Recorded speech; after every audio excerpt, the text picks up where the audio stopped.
اعوذ باللہ من الشیطان الرجیم بسم اللہ الرحمن الرحیم۔ آج ہم آپ کے سامنے سورہ بقرہ کا تعارف پیش کریں گے۔ اس سے پہلے ہم نے سورہ فاتحہ کا مطالعہ کیا تھا اور سورہ فاتحہ کا ہم نے تعارف بھی آپ کے سامنے پیش کیا تھا۔ آج ہم سورہ بقرہ کے مطالعے کا آغاز کریں گے۔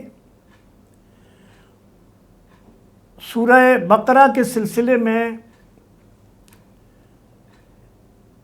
یہ جاننا بہت ضروری ہے کہ یہ قرآن کی سب سے بڑی سورہ ہے، جس میں 286 آیات اور 40 رکوع ہیں، اور اس کا آغاز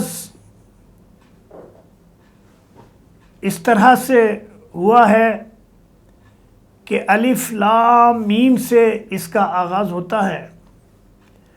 اور نبی صلی اللہ علیہ وسلم نے فرمایا کہ ایک دن جبریل امین میرے پاس آئے، اور اس کے بعد ایک اور فرشتہ میرے پاس آیا، تو جبریل امین نے بتایا کہ یہ فرشتہ اس سے پہلے کبھی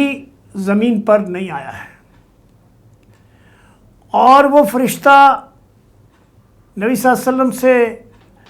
آ کر مخاطب ہوا اور کہا کہ میں آپ کو روشنیوں اور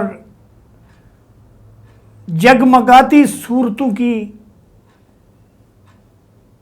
صورتوں کے بارے میں بتانے آیا ہوں، اور یہ کہ یہ نور ہے، اور سورہ فاتحہ اور سورہ بقرہ کی آخری آیات اللہ کی طرف سے ایسی رحمت ہے کہ جس کے مطالعے سے، جس کو یاد کرنے سے، جس کو پڑھنے سے اللہ تعالیٰ کی بے شمار رحمتیں نازل ہوتی ہیں، اور اللہ تعالیٰ آپ کی دعاؤں کو قبولیت بخشتا ہے۔ مسلم کی ایک حدیث میں آیا کہ سورہ بقرہ اور سورہ آل عمران دو صورتیں ہیں، یہ جگمگاتی صورتیں ہیں، یہ جگمگاتی صورتیں ہیں، اور ان کا پڑھنا اور ان کو یاد کرنا اور ان کے اوپر عمل کرنے سے یہ قیامت کے دن یہ صورتیں اللہ کے سامنے بادلوں کی طرح نازل ہوں گی، سائبان کی طرح آئیں گی، اور پرندوں کے ٹکڑیوں کی طرح دو سائبانوں، دو بادلوں اور دو پرندوں کے ٹکڑیوں کے طرح سے آئیں گی، اور اپنے پڑھنے والوں کے لیے اللہ تبارک و تعالیٰ کے سامنے سفارش کریں گی۔ ایک اور حدیث میں اللہ کے نبی صلی اللہ علیہ وسلم نے فرمایا کہ جس گھر میں سورہ بقرہ کی تلاوت ہوتی ہے ایمان کے ساتھ، سمجھ کے ساتھ، تو اس گھر سے شیطان بھاگ جاتا ہے۔ اسی طرح سے اللہ کے نبی صلی اللہ علیہ وسلم کے صحابی ہیں لبید، وہ عرب کے بہت بڑے شاعر تھے، اور عرب میں جب عکاظ کا میلہ لگتا تھا تو اس میں شعر و شاعری کے مقابلے ہوتے تھے، ساری دنیا سے، سارے عرب سے شعراء جمع ہوتے تھے، اور آپ کو معلوم ہے کہ قریش کی زبان شعر و شاعری کے لیے یہ عالم تھا کہ بچے بچے کی زبان پر شعر خود بخود جاری ہو جاتا تھا، یعنی اتنی شاعری کی اس وقت اہمیت تھی۔ اور لبید جو عکاظ کے میلے میں ان کو شمس الشعراء یا جو شاعروں کا بادشاہ کا خطاب ملا، اور ان کے جو کلام تھا اس کو خانہ کعبہ میں جا کے لٹکایا گیا. So he was the greatest poet of all times. تو انہوں نے شاعری ترک کر دی، اور لوگوں نے پوچھا کہ لبید آپ نے شاعری کیوں ترک کی؟ تو وہ ایمان لانے کے بعد انہوں نے ایسا کیا. تو انہوں نے کہا کہ قرآن کے نزول کے بعد، سورہ بقرہ کے نزول کے بعد شاعری کا کیا مقام رہ گیا ہے. اس سورہ کا آغاز حروف مقطعات سے ہوتا ہے، الف لام میم. الف لام میم کے لیے ان کے معنی نبی صلی اللہ علیہ وسلم نے نہیں بتائے ہیں، قرآن نے بھی اس کی تشریح نہیں کی ہے، لیکن نبی صلی اللہ علیہ وسلم نے کہا کہ الف اور لام اور میم یہ تین جو الفاظ ہیں، ان کی جو ثواب ہے پڑھنے کا ایک ایک آیت کے برابر ہے. تو یہ جو سورہ ہے اس کا جو نفس مضمون ہے، جیسے سورہ فاتحہ کے جیسے اللہ تعالیٰ سے اللہ کا بندہ ہدایت کا طلبگار ہوتا ہے، تو اللہ تعالیٰ نے سورہ بقرہ کی صورت میں اور قرآن کی صورت میں اپنے بندے کے لیے تمام زندگی کے لیے اس کے لیے ہدایت کا انتظام کی صورت میں اس کو نازل کر دیا. تو بظاہر تو سورہ فاتحہ بہت چھوٹی سی سورہ ہے، لیکن وہ پورے قرآن کا احاطہ کرتی ہے، اور اس میں ایمان باللہ کی طرف، اللہ کے اوپر ایمان کی طرف دعوت دی گئی ہے، اور اللہ کا بندہ اپنے مالک سے طلب کرتا ہے ہدایت کی اور رہنمائی حاصل کرتا ہے، اور یہ کمٹ کرتا ہے کہ میں اے مالک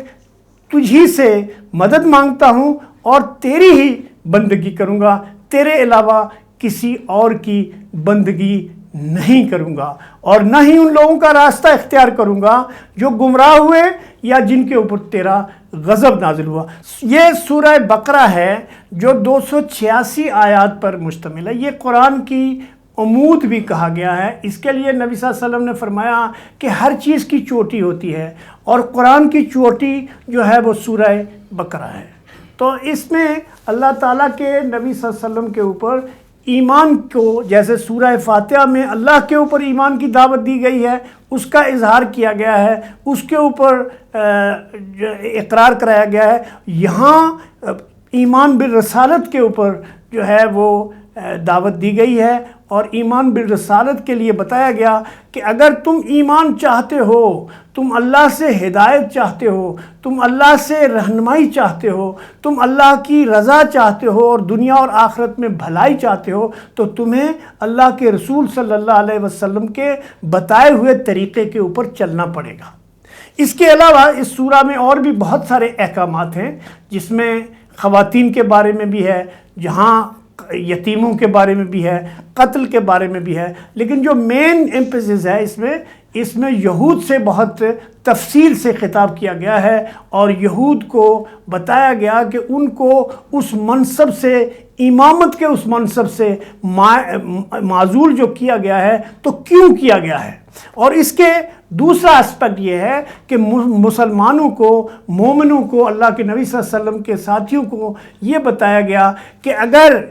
آپ کی امت بھی یہود کے طریقے کے اوپر چلے گی یا عیسائیوں کے طریقے کے اوپر چلے گی تو ان کا بھی یہی حشر ہوگا جو ان کے ساتھ ہوا ہے. اور وہ ان کی امامت کے باوجود، امت وسطیٰ ہونے کے باوجود، دنیا میں نیکی کے پرچارک ہونے کے باوجود، ان کے اوپر اللہ کا جو غضب ہے وہ نازل ہوگا، اور دنیا میں بھی ذلیل و خوار ہوں گے. اور دنیا کی ذلت و خواری تو بہرحال چند دنوں کی ہے، لیکن ایک ذلت و خواری ہے جو ہمیشہ کی پیش آنے والی ہے، اور وہ ہے قیامت کے بعد جو ہمیشہ کی زندگی ہے. تو اللہ تعالیٰ سے توفیق مانگیے. میں بھی اللہ سے دعا کرتا ہوں کہ اللہ تعالیٰ ہم سب لوگوں کو قرآن ترجمے کے ساتھ پڑھنے کی، اس کو سمجھ کر پڑھنے کی، اس کو ایمان اور یقین کے ساتھ پڑھنے کی توفیق عطا فرمائے، تاکہ ہم دنیا میں بھی مثالی امت کا نمونہ پیش کر سکیں، اور دنیا کے اپنے لیے بھی ہدایت کا ذریعہ بنے اور دنیا کے لیے بھی ہدایت کا ذریعہ بنے. اقول قولی ھذا استغفر اللہ لی و لکم وسائر المؤمنین.